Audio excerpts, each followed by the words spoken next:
Hi everyone, today I'm doing kind of a video response for Luke, whose channel Razorwire Reviews is one that I've been subscribed to for quite a while.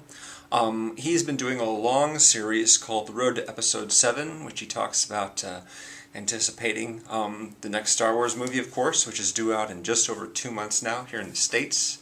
That's very exciting. He touched on a couple topics in the latest episode. Anticipation is one thing, and I have been trying hard not to anticipate this movie too much. It's like number 5 on my most anticipated of the year, rather than number 1. And that's largely due to J.J. Abrams. Although he's made some good movies, he's also made some movies I don't like very much.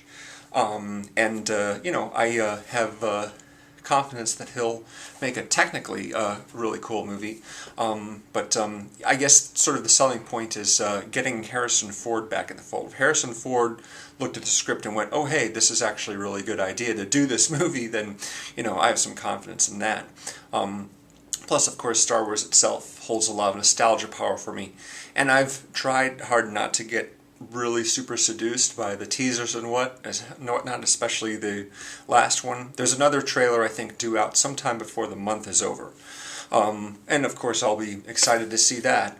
But yeah, it seems like a lot of the previews, the marketing materials, rely on that nostalgia factor quite a bit. They use all the classic themes from John Williams' score. Of course, they trot out, Han and Chewie for the last shot of the trailer, and everyone goes nuts, which confused me because it's not like all the people that were excited about that weren't aware that Harrison Ford was playing Han Solo again in this movie. It's just like, oh yeah, Han Solo's back. I'm like, this is not news. Anyway, so yeah, excited about the movie, looking forward to the movie, but trying not to think like it's going to be, as some Star Wars fans claim, going to be the best Star Wars movie ever. I mean, that's taking it a bit far. Hopefully it'll be one of the better movies to come out this year. Not going to put money on that, but I am, of course, very, very interested in it, just because of, when I grew up. I think Luke mentioned that he saw the movies when he was in '85, which would have been 2 years after Return of the Jedi came out, and he watched them on tape, I think. But I was born early enough to actually see all 3 movies in the theater. The first one came out when I was 4. I don't know if I actually saw it that early. It might have been the next year when I was 5, I'm not sure. But yeah, Star Wars kind of became my life for a while. So yeah, got to see them all in the theater, and of course I went to see all the prequels as well, knowing that that they wouldn't be as good, but still, couldn't help myself. Couldn't help being excited for Star Wars. And, it's impossible to prevent oneself from being excited about a new Star Wars movie, if that's the kind of thing you're into.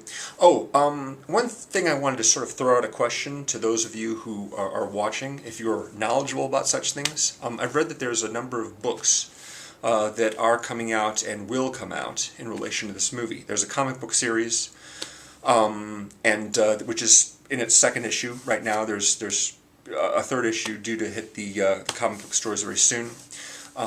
Sort of a lead up to The Force Awakens, and there's also kids books, but there's also going to be a couple of paperback novels. There's a variety of different kinds of books. And I'm mostly interested in reading the paperbacks because I find them to be, more rewarding than comic books. Just because, there's so much more there to take in as far as story goes and character. So I was just wondering if anyone who's watching knows when these books are coming out and what they're going to be called. I was planning on reading them, but not until after I see the film. Even if the stories that they tell take place before The Force Awakens, I wanted to go to The Force Awakens without knowing too much about the lead-up and just sort of take it in as a film and enjoy it that way. Because the mistake that I made with the prequels, one of the mistakes I made with the prequels, was to read way, way, way too much about each of them before they came out, including the, novelizations. So I won't make that mistake this time, not with this film. The other topic that Luke touched on was the title, actually the studio logo.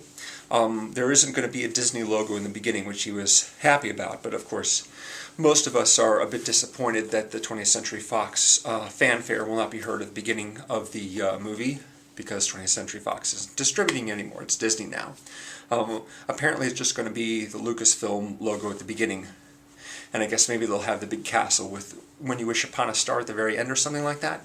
But I wouldn't have actually had a problem with hearing "When You Wish Upon a Star" at the beginning of the movie, as long as there was a transitional piece of music between the end of that piece and the Star Wars fanfare that sort of carries over as you see the Lucasfilm logo and the title card "A Long Time Ago in a Galaxy Far, Far Away." I actually came up with a little piece of music in my head. Now Luke was talking about how the fact that now the Lucasfilm logo would appear to be having a number of different Star Wars themes all sort of smushed together under those few seconds, which also strikes me as not a terribly great idea. I would have thought that taking something like, say, the opening chords of the Duel of the Fates from the Phantom Menace would be quite appropriate. You know, bum, bum, bum, bum, bum. Bum, bum, bum, bum, bum. It's brief, it's dramatic, it gets your attention. It's just about the right length for, you know, a studio logo like Lucasfilm. And then silence, and then the title card "A Long Time Ago," blah, blah, blah. And then the Star Wars theme, when you see the big yellow letters receding into the starscape.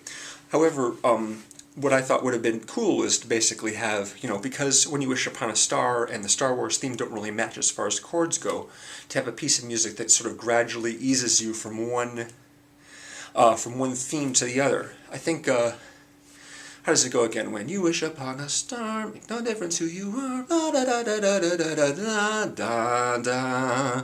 But in addition to that, there's also other instrumentations that go wah at the end. It hits that note wah at the same time as that last chord, and to have all that drop away and have a single flute playing at a sustained note, right? And then as you hear that, then a string instrument's added, same note, just several octaves lower, more ominous, ba, and another string instrument adds, ba, and all these three notes are playing simultaneously. And then as the Lucasfilm logo disappears, the title card "A Long Time Ago in a Galaxy Far, Far Away" comes up, and then you have ba, ba, ba, da, da, da, da. And, you know, that would have been cool. It's something I came up with, and I don't play instruments, and I'm not a video editor, really. So if I could, I would have put that, you know, little title sequence again together myself, just for fun. But, yeah, anyway, that's not going to happen. So anyway, looking forward to that, of course, and looking forward to just the movie in general. And I just wanted to say that those of you, almost all of you, I think, who watch me are subscribed to Luke as well. But if you're not, you ought to, because he makes some great videos. And I'm looking forward to hearing what he thinks of the movie when it finally comes out in December. Man, I can't believe it's this close. I remember when Lucasfilm was sold to Disney, Entertainment Weekly did a big article on it, and they had this big illustration of all the major Star Wars characters kicking back in a movie theater. Han with his arm around Leia, and Luke sitting nearby, and R2, and the Emperor, and Vader, and Darth Maul, and Yoda, and a few other characters just, you know, chilling in the theater waiting for a show to start. That was pretty cute. So yeah, looking forward to more from Luke, and I hope you're looking forward to more from me, and I will see you again real soon. Later.